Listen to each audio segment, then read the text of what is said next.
to Australia's approach to patent claim construction. I'm impressed that you're here to actually listen to this subject.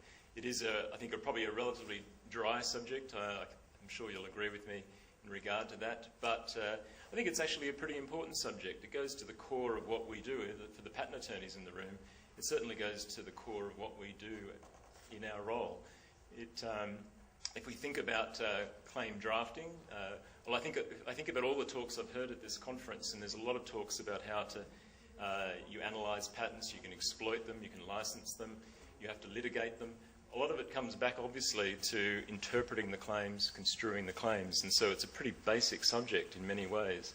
And as patent attorneys, we're tasked with the job of having to draft patent claims and patent specifications, meeting the requirements of all these different countries around the world, and keeping them all in mind. We had an earlier session on Europe where we heard lots of horror stories about the difficulties you can face there, and it's just one example of issues that we can face as drafters. So claim construction, it's one of those dry subjects, but, core to what we do. So I'm pleased you've come along to hear at least what the Australian approach is to the subject, and it's good that we're going to be followed by Marcus and Gally, who will give you the Canadian approach as well. So you'll get an opportunity to compare and contrast. And I think if you listen to us, I suppose you can then cogitate and think about your own practice and how it's different. Probably won't surprise you that Australia's legal system is based on the English common law. We were a colony of the UK, and we still share our Queen with the English. And we've had our Patents Act for about 110 years now. It's undergone significant revision over that time, and it's going to undergo significant revision again in 2013. I know there's been already sessions at this conference touching on some of the things that are happening in 2013, so I won't talk on those today. The position is, of course, is that the patent law, while we have this common history, the patent law in the UK and Australia has diverged, and it's diverged mainly because of the UK moving away from its original basis and its original patent law when it went into the European system. So in many respects, the Australian approach to patent law is what the UK law used to be, but it's sort of modified and morphed over the years as the Australian courts have looked at the provisions and have interpreted them in their own way. In thinking about claim construction, I just make the brief but perhaps obvious point that there's nothing in the patent legislation that gives you any guidance at all as to how to interpret a patent claim. It is purely common law. It is purely something that is ultimately developed by the courts in Australia. In looking at court actions, they're typically heard together. The patent validity and claim infringement matters are always heard together. We don't have separate proceedings. Occasionally, claim construction is something that's addressed as a preliminary question, but it is only occasionally. Most of the time, if you're in a patent litigation, all of the issues are going to be considered. Claim construction will come up, and then you'll move on to deal with other issues. There has been one or two cases more recently where the parties have agreed with the court effectively that at the end of the day, it's the claim construction is the key issue here. Once we've got the court's view on claim construction, we're going to know where we stand, and we probably won't proceed with the matter beyond that. But that's been a little bit unusual. The federal court has been conducting a trial in Australia with a view to trying to expedite patent litigation matters, looking at getting the parties to agree on issues of relevance, limit the scope of discovery, and also looking to hot tub, as it was described. I'm not sure if that's a term that's internationally sort of understandable, but hot tub your technical experts, bring them in before the judge and get them to thrash out issues and look for areas of where they agree and also areas where they disagree, rather than spend countless days in the court hearing from different experts. What the courts are trying to do is bring those experts together and really thrash out some of the issues right up front. Saying that, though, it is a role for the court alone to construe a patent specification, and certainly while experts can assist in that regard, it is ultimately always going to be the judge that's going to make the call. And just as a point there, juries play no role in Australian patent litigation. So I'll run through a few of the principles, and basically, I sort of mentioned this point. It's probably not surprising that the construction of the patent is logically antecedent to all other issues. If you've got to deal with construction up front, it is basically always the first issue that's dealt with by the courts in litigation, patent litigation. And again, it's not surprising that the courts have had to try to address the issue of literal versus non-literal, the approach to interpretation of the claims. It's long been realised that it's unfair just to take a strict literal approach to claim construction, that you need to in some way broaden the boundaries in regard to your approach to interpretation of patent claims. And the position is that the Federal Court in Australia adopts the purposive approach to claim construction. And I'm sure most of you know what that purposive approach is. It probably applies in some of your countries still. And it comes out of the House of Lords decision in Catnick, Lord Diplock's decision, where he looked at an invention which I understand was a window lintel or a door lintel, and was faced with the term vertical in the claim. And the question really in the interpretation or the construction of that claim and the construction of the term vertical was, well, is vertical exactly vertical, or is something up to, say, 7 degrees, does that fall within the scope of that claim? And in that case, Lord Diplock ruled that, well, something that's within a few degrees in regard to a door frame or a window frame was fine. That did fall within the scope of the claim, and that was a reasonable and appropriate approach to the interpretation of that claim. Lots of detail in that case, and I've got a little bit up there on the screen, but I'm not proposing to go through it. I think a lot of you probably studied the Catnick decision over the years, but it is the basis of Australia's approach to claim construction. And certainly there's been plenty of cases subsequent to that have looked at that decision, both in the UK and Australia. And while the UK decisions no longer are directly applicable in Australia, they are looked at favourably. And we've had Lord Hoffman in both Improver and Kieran talk to the issue of what was meant by Diplock in the Catnick decision, and those decisions are also very relevant.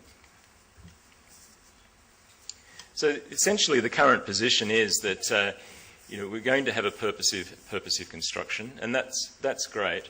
But we've got a few examples. It doesn't give patent applicants carte blanche to run an interpretation of a claim or a construction of a claim. It is quite restrictive, and the Australian approach has become, I think, quite restrictive in more recent years. While we adopt a purposive construction, the courts are really looking hard at the claim scope, really looking hard at the words that are used in the claim, and putting the onus on patent applicants and by default patent attorneys to really draft very well and ensure that we've done a good job in regard to our approach to claim drafting. And it's certainly, you can't use, for example, purposive construction to in some way seek to remove features from the claim. You'd be able to come along later and say, well, yes, I know that feature's in the claim, but it really is inessential to the invention, and no person with a fair reading of the claim is going to think it's essential. Therefore, I would like you to consider it that it's not actually there, and therefore this product over here is in fact an infringement of that claim, because obviously it's going to lack this inessential feature. Courts just are not going to buy that in Australia. They've taken the view now, it's been very clear, that they're going to assume that every feature in the claim is an essential feature. There's going to be a purposive construction around all of those claim features, but you're going to find, I believe, from now on that you're going to be held to what is in your claim. And I've got a case up there that sort of supports that. And there's another one that comes along which I'll talk to briefly as well. So, in essence, the current view in regard to purposive construction is on the screen there. It does afford a degree of flexibility to particular words and terms in a claim, but the context of the claim is important. The context of the words used in the claim and also the context of the claim within the specification is critical, as is an understanding of what a person skilled in the art would have understood the patentee to mean by the chosen language. And I'll touch briefly on a few more of these points.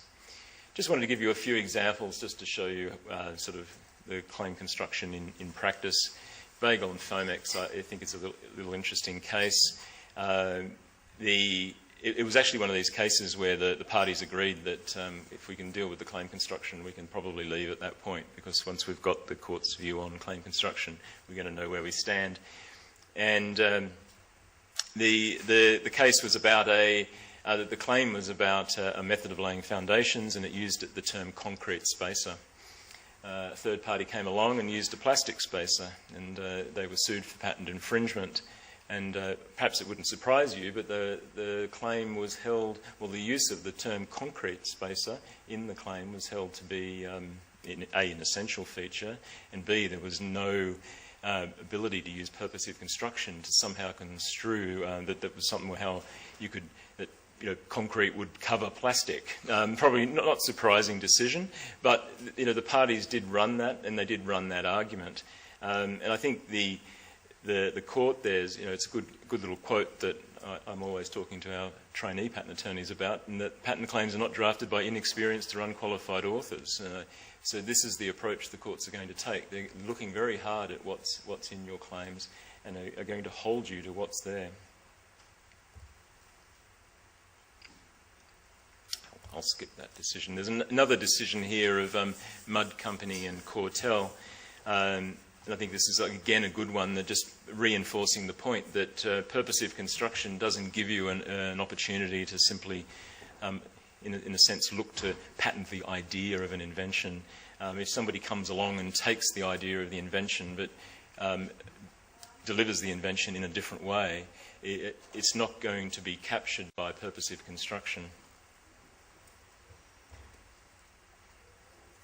One of the critical points in assessing construction, of course, is the issue of the person skilled in the art. At the end of the day, it comes down to an assessment by this person. And of course, it's a hypothetical person. They never actually exist, although while you will often bring along to oppositions or court matters your expert evidence and sometimes even the experts themselves, the reality is it's a hypothetical construct. What you are really trying to do here is put yourself in the mind of this hypothetical skilled addressee and then construe the claim in that way. And it's quite critical. It's, of course, we will always, if we're acting for the patentee, you'll always be tempted to construe the patent claim to support the view that you want and to support the finding of infringement. But the reality is you can't do that. You have to construe the patent taking, in a sense, the view of what this hypothetical skilled addressee would take. And many cases have turned on this issue, and depending on your point of view, you either win or lose, often on the basis of how you should set that person skilled in the art. And so the correct identification of the person is important. And there's a point there as well, is that while it can be an individual, it can often be a team as well. So you can often bring together a group of people, and they're going to be the person to which the specification is directed and would make that assessment of claim construction. Of course, one of the tensions in construing a specification is that while you should read the claim and focus on that, it's got to be read within the context of the specification as a whole. I think if the specification is directed to a particular field of technology, then you can expect the claim, even though, for example, say the specification is directed to a medical device. If the claim is directed just to an apparatus, the reality is it's going to be construed within the medical device field. It's not going to be interpreted as covering all apparatus having the features claimed. So while it's got to be read within the context of the specification, it's the scope of the claims that is critical under Australian practice. At the end of the day, they mark out the legal limits of the monopoly. You can't pick your way through a claim wearing blinkers that exclude from sight the context in which the claim is set. These are the sort of key, some key statements really looking at how the Australians approach this issue. Claims that are litigated, I think, are always ambiguous. If they're not ambiguous, you wouldn't end up in the court arguing over them. So they tend to be quite easily settled, I'd imagine. So it's often the case that when you see actions before the courts, the claims will have some sort of ambiguity built into them, or an ambiguity that needs to be addressed. For terms that are not ambiguous, you can't. The view is that you can't vary or qualify the plain and unambiguous meaning of a feature, but where they are ambiguous, it's then reasonable to turn to the body of the specification to look for guidance as to what might be the appropriate interpretation of that feature. I think one of the key things that you often have to do, and can be hard to do, is that you've got to do this job in isolation. You can't look to the alleged infringing product and say, okay, there's a set of features there. I'm going to come back and construe my claim to ensure that it reads onto that infringing product.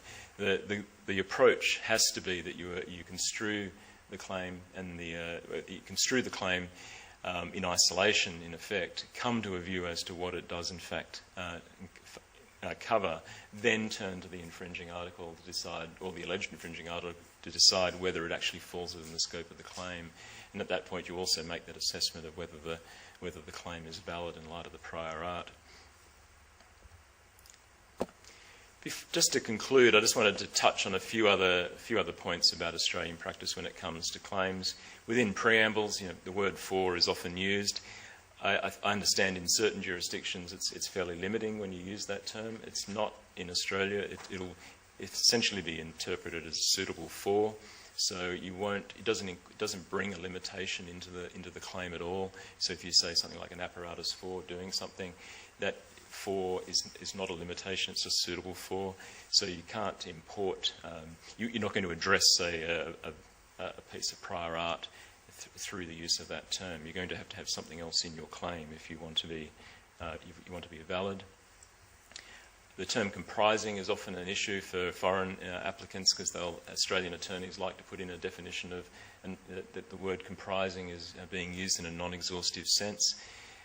This comes up because we had a case quite some years ago now where the court ruled that the term comprising, as used in that particular claim, was being used in an exhaustive way. So it didn't really take the term or the definition of including. It was effectively an exhaustive interpretation of the term, which I think is contrary to what most people would expect. I think in the context of that claim in that case, which I haven't got here to talk about today, it was probably actually a reasonable decision. Saying that, though, we've never seen it overturned. We've never actually had any court opine on the issue of the term comprising since that decision. So Australian attorneys like to put in a definition just to clarify that the term is being used in a non-exhaustive fashion. Claiming by result or function is fine in Australia. You don't have any issues at all. We don't have any equivalent to the sort of US provisions in regard to means plus function. We don't deal with it in a special way at all. It's going to be given a pretty broad interpretation again. Methods of treatment are patentable in Australia and acceptable claim types. I think we're one of the few countries other than the US where that is possible. So if you ever, unlike, for example, Europe, so if you ever have a dealing in the medical area and you have a method of treatment, you can patent that in Australia. We've had a number of cases, including, or even more recently, a few more cases that have looked at this issue. The courts have consistently said that if there's a moral or other objection to these claims, it should be handled by the Parliament, the legislators. They've refused to do it.